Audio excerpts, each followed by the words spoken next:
அனைத்து நண்பர்களுக்கும் வணக்கம். This video sponsor by school of business organisation Tiruvannamalai. இவங்க கம்பெனி டிஜிட்டல் மார்க்கெட்டிங் கம்பெனியில் வேலைக்கு ஜாயின் பண்ண விருப்பம் இருக்கவங்க இந்த டிஸ்பிளேல தெரிய வாட்ஸ்அப் நம்பருக்கு வாட்ஸ்அப் பண்ணுங்கள். நானும் இந்த வேலைக்கு ஜாயின் பண்ணி விடுகிறேன்.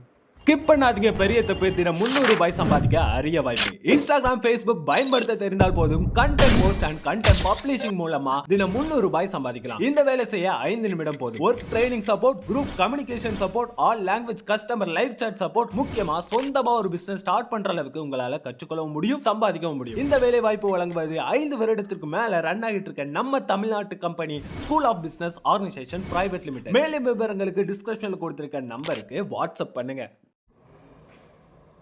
நான் ஏற்கனவே ஃபஸ்ட் வீடியோவில் பார்த்தீங்கன்னா ஃபயர் டியூப் பாய்லர்ஸ் எப்படி இருக்குன்ட்டு உள்ளே என்ன மெத்தடில் ஒர்க் ஆகுதுன்னு நான் சொல்லியிருந்தேங்க. இப்போ நெக்ஸ்ட் வீடியோவில் உங்களுக்கு என்னென்ன மெத்தடில் ப்ராசஸ் ஆகுதுன்னு உங்களுக்கு சொல்கிறேன்னு சொல்லியிருந்தேன். இப்போ அதை பற்றின வீடியோ தான் இது.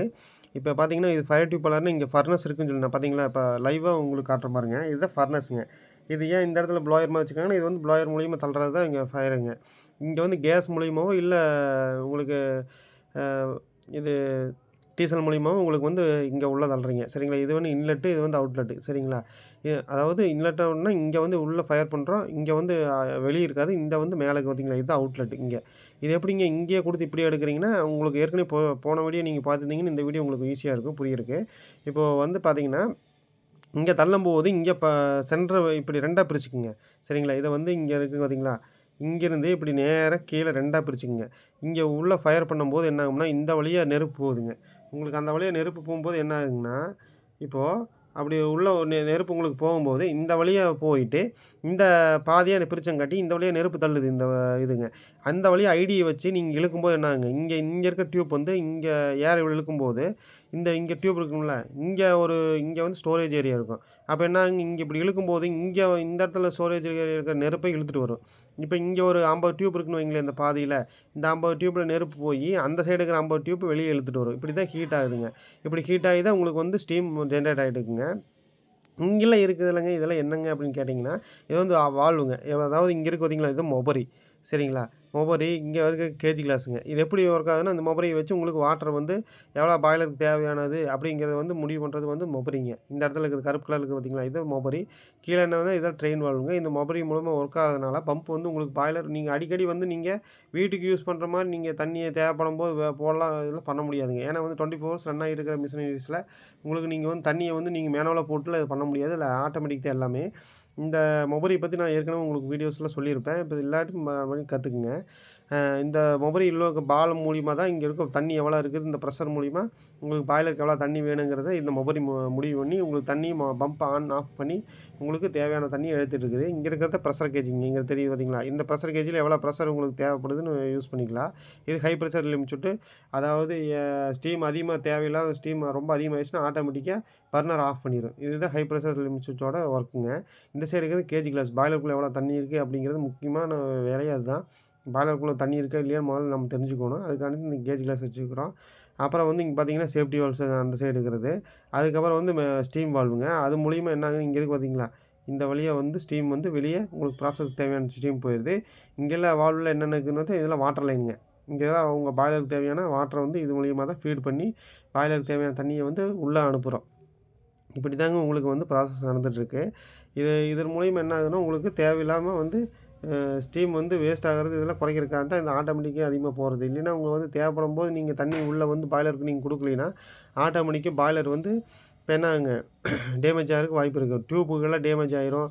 டம்மி போயிடுச்சுன்னா ஆட்டோமேட்டிக்காக ஸ்டீம் வெளியே வரும், வாட்டர் வெளியே வரும், எல்லாமே இந்த இடத்துல கொலாப்ஸ் ஆகிடும். அப்படிங்கும்போது உங்களுக்கு செலவு அதிகமாக போயிடும். அதனால தான் ஆட்டோமேட்டிக்காக வச்சு விட்டா உங்களுக்கு அதுவுமே ஒர்க் ஆகிரும். ஆட்டோமேட்டிக்காக இருக்குதுன்ட்டு நீங்கள் கேஷுவலாக இருந்துட்டிங்கன்னா அதுவுமே ஒவ்வொரு நாளைக்கு ஃபெயிலியர் ஆகும். இந்த மொபரி உள்ளே ஸ்லட்ஜெல்லாம் உருவாச்சுன்னா இதுக்குள்ளே பால் மேலே கிளையும் போகலின்னா உங்களுக்கு ஆட்டோமேட்டிக்காக பம்ப் ஆன் ஆஃப் பண்ணுறத நடக்காது. அப்படி நடக்கும்போது என்ன ஆகும், உங்கள் ஆட்டோமேட்டிக்காக உங்களுக்கு பாய்லருக்குள்ளே தண்ணி போகாது. அப்புறம் ஆட்டோமேட்டிக்காக உங்களுக்கு பாய்லரில் டியூப்புகள்லாம் டேமேஜ் ஆகிறதுக்கு வாய்ப்பு இருக்குது. அதனால் என்ன பண்ணுறீங்கன்னா, மொபைல் இருந்தாலும் நீங்கள் பாய்லர் ஆப்ரேட்டர்ஸ் கவனமாக அந்த கேஜி கிளாஸ் வச்சு தண்ணி இருக்கா இல்லையான்னு நீ செக் பண்ணிகிட்டே இருக்கிறது நல்லது. ஒரு பாய்லரில் எத்தனை கேஜி கிளாஸ் இருக்குன்னா 2 கேஜி கிளாஸ் இருக்கும். ஏன் 2 கேஜி கிளாஸ் கொடுக்குறாங்க, ஒன்றே போதும்ல அப்படின்னு நினச்சிங்கன்னா, ஒரு கேஜி கிளாஸ் சப்போஸ் உள்ள ஸ்லட்ஜ் ஃபார்மேஷன் ஆகுங்க பாய்லரை பொறுத்த வரைக்கும் எப்போவுமே. அப்போ இந்த பாய்லர் பொறுத்தவரைக்கும் ஸ்லட்ஜ் ஃபார்மேஷன் ஒரு கேஜி கிளாஸ் காட்டாட்டியும் இன்னொரு கேஜி கிளாஸ் காட்டும்ல, அதுக்காக வேண்டி. அது இல்லாமல் எமர்ஜென்சியில் ஒன்று டேமேஜ் ஆயிடுச்சுனாலும் வெடிச்சு டேமேஜ் ஆனாலும் இன்னொரு கேஜி கிளாஸ் வச்சு பார்த்துக்கலாம். அப்போ அதுக்காக வேண்டி தான் வந்து 2 கேஜி கிளாஸ் கொடுத்துருப்பாங்க. இப்போ வந்து இப்படி தான் இந்த வந்து ப்ராசஸ்லாம் நடந்துகிட்ருக்கு. இங்கே வந்து ஏன் இந்த இடத்துல ஃப்ளோட் அண்ட் வால் நான் இப்போ போன வீடியோவில் சொல்லியிருப்பேன். ஃப்ளோட் அண்ட் வால் வந்து உள்ளே இருக்கிற ஸ்லட்ஜுகளை செடிமெண்ட்ஸை வந்து வெளியே எடுக்கிறதுக்கு தான் இங்கே வச்சுருப்பாங்க. இந்த இடத்துல பார்த்தீங்களா, நான் கேட்ட இடத்துல இந்த இடத்துல தான் வந்து அந்த ஃப்ளோட் அண்ட் வால் வச்சுருப்பாங்க. 2 டைப்பாக இருக்குது. எப்படின்னா பார்த்தீங்கன்னா, ஒவ்வொரு பாய்லர்ஸ் வந்து இங்கேயும் ஒரு ப்ளோடன் கொடுத்துருப்பாங்க, இங்கே ஒரு ப்ளோடன் வால் கொடுத்துருப்பாங்க.